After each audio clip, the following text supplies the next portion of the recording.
જય કહારનાથ બાપા. ગુજરાતની પવિત્ર ધરતી સંતો, મહાત્માઓ અને સાધકોની તપોભૂમિ રહી છે. આજ પવિત્ર ધરતી પર પાટણના ભટ્ટીવાળા વિસ્તારમાં એક એવા સંતનો જન્મ થયો જેમનું નામ આજે પણ ભક્તિ અને શ્રદ્ધા સાથે લેવામાં આવે છે, સંત કહારનાથ મહારાજ.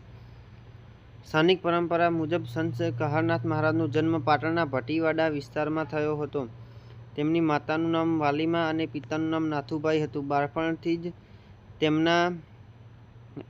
તેમનામાં આધ્યાત્મિક ભાવના અને ઈશ્વર ભક્તિ પ્રત્યે વિશેષ રુચિ હતી એવું ભક્તિ પરંપરા માનવામાં આવે છે.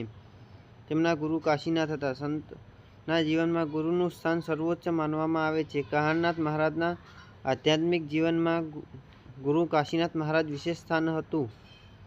ગુરુના માર્ગદર્શનથી તેમણે સાધના, ભક્તિ, સત્ય અને સેવા જેવા મૂલ્યોને જીવનમાં ઉતાર્યા હોવાનું સ્થાનિક પરંપરા માનવામાં આવે છે. ગુરુ શિષ્યની પરંપરા માત્ર જ્ઞાન મેળવવા નહીં પરંતુ સારા જીવનનો માર્ગ બતાવી પરંપરા છે. સાધના અને ઉપદેશ. કહારનાથ મહારાજના જીવન સાથે જોડાયેલી ભક્તિ પરંપરા સત્ય, સેવા, દયા અને ઈશ્વર સ્મરણ મહત્વ આપવામાં આવે છે. તેમનો સંદેશ એવો માનવામાં આવે છે કે માણસને અહંકાર છોડી સત્ય માર્ગે ચાલવું જોઈએ અને જરૂરિયાતમંદની સેવા કરવી જોઈએ. સંતનું જીવન આપણને શીખવે છે કે સાચી ભક્તિ માત્ર પૂજા કરવાથી નહીં પરંતુ સારા કર્મ કરવા અને માનવ સેવામાં જ છે. પાટણ જીવત સમાધિ.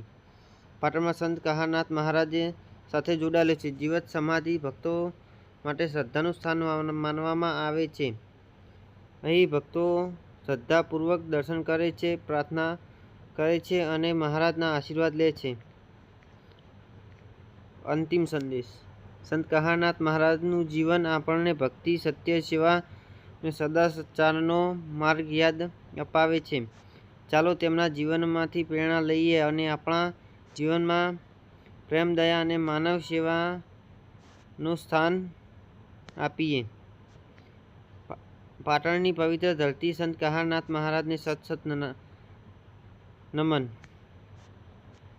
જય કહારનાથ મહારાજ, જય કાશીનાથ મહારાજ. આદેશ આદેશ.